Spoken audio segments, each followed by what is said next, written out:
My name is Osamoyi Nosui Ovonramwen. I'm the great-grandson of Ovonramwen, related through Uswanlele. Your great-grandfather, Agho Obaseki, never did anything wrong to the Benin royal family. I still have my 5 minutes. Someone said last week, he said, Albert, if I not talk, I'm going to block you. Yes. And I fear now. May I not go forget the partake. So, Albert, if there's blackmail you succumb. Ito wa nogba. Your Excellency, Domo, and Mrs. Betsy Obaseki, Domo. My name is Osamoyi Nosui Ovonramwen.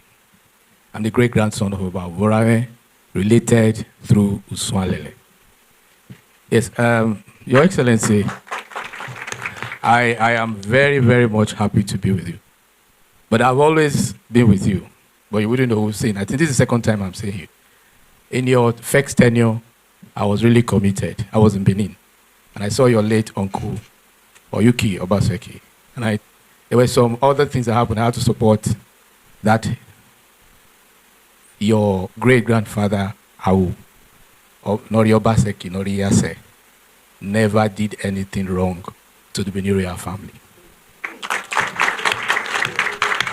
I happen to have seen my father, seen my uncles, and no. They never told me that there is that rift or Agho did anything wrong. But there is no other avenue. Let me just say it briefly, and I'll ask my questions. Yes, Agho served Ovonramwen. He was in Monday. Agho served Eweka. And Eweka gave the daughter, Ebose, as wife to Agho. Do you give your daughter to who is your enemy? That's one. And another thing there is, I want to summarize. You see, the time 1897, there were a lot of things that happened. And I have to thank our ancestors at that time for playing it safe, that Benin was not totally wiped out. And it was under the leadership of Agho Obaseki. But the story is for another day. I don't want to go, but I just want to pinpoint it.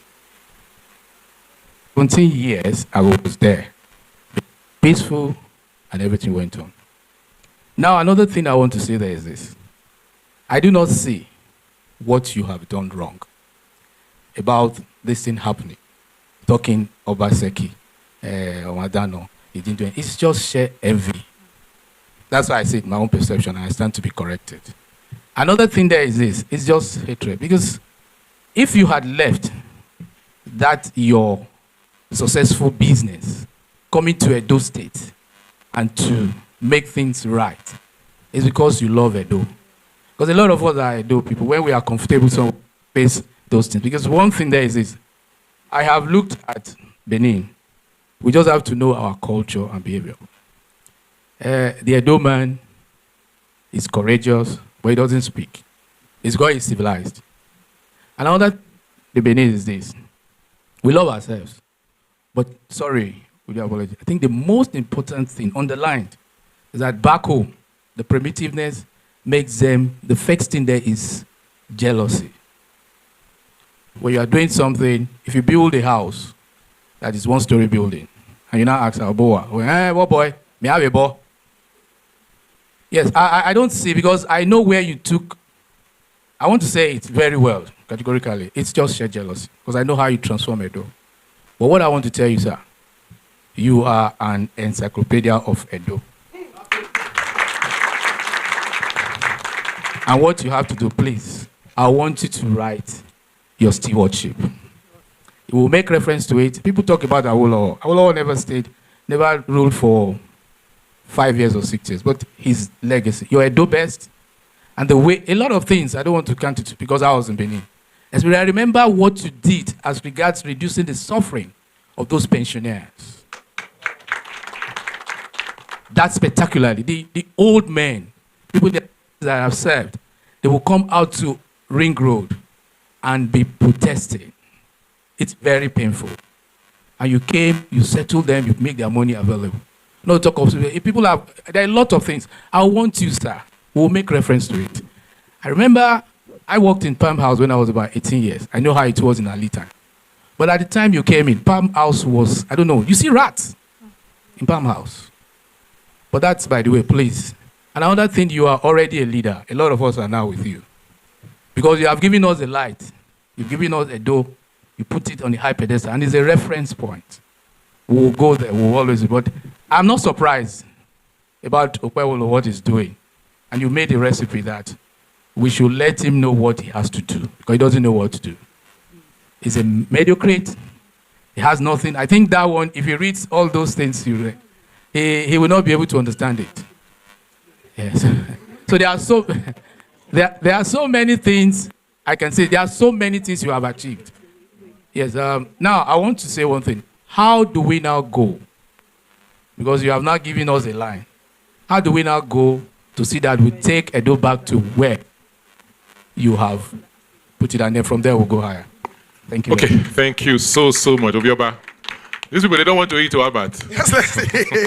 But I think I must answer him, his questions, and also his comments. First, let me appreciate you for your candor and also for your knowledge of history.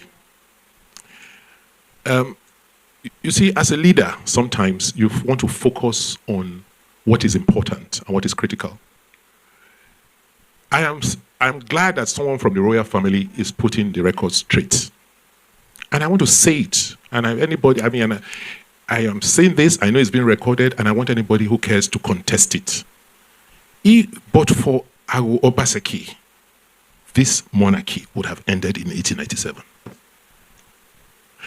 And if not for, because I belong and I am a Benin man, and I said nothing must happen to the monarchy. If I wanted, like some crazy politicians, to play politics and do what some other politicians have done with sort of tools in Nigeria, I would have done it and nothing will happen. But we are custodians of our heritage.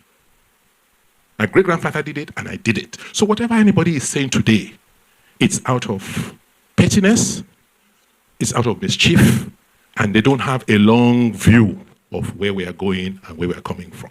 So we should just put that aside and focus on what is critical, which is what most of you have raised today, to say, how do we make our place what it should be?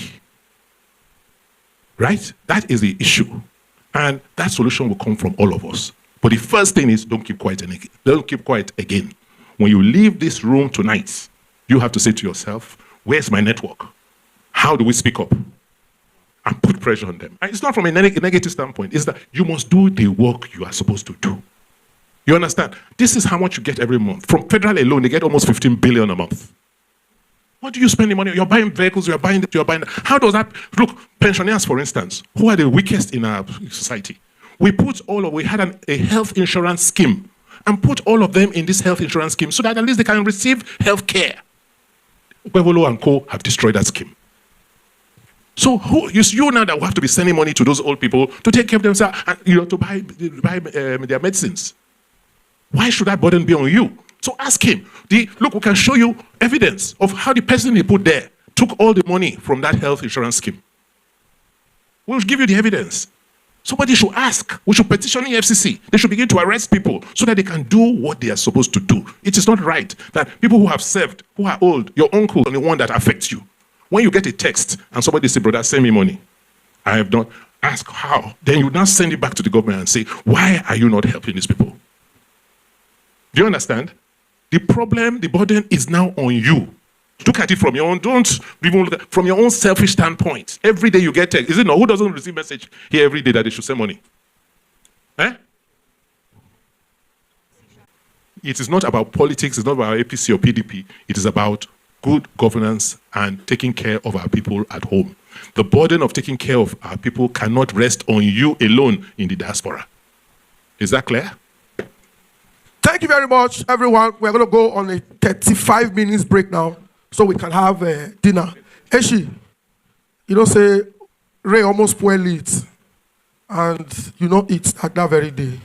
I know happy, Your Excellency. When I call you around 2 for 9, say I want to bring food. Come, hey, worry. Your Excellency, please lead us to the kitchen. Come on, sir. Music, please.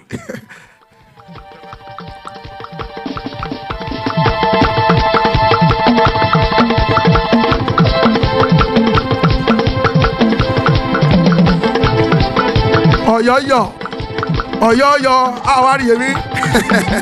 Ave Mario wa.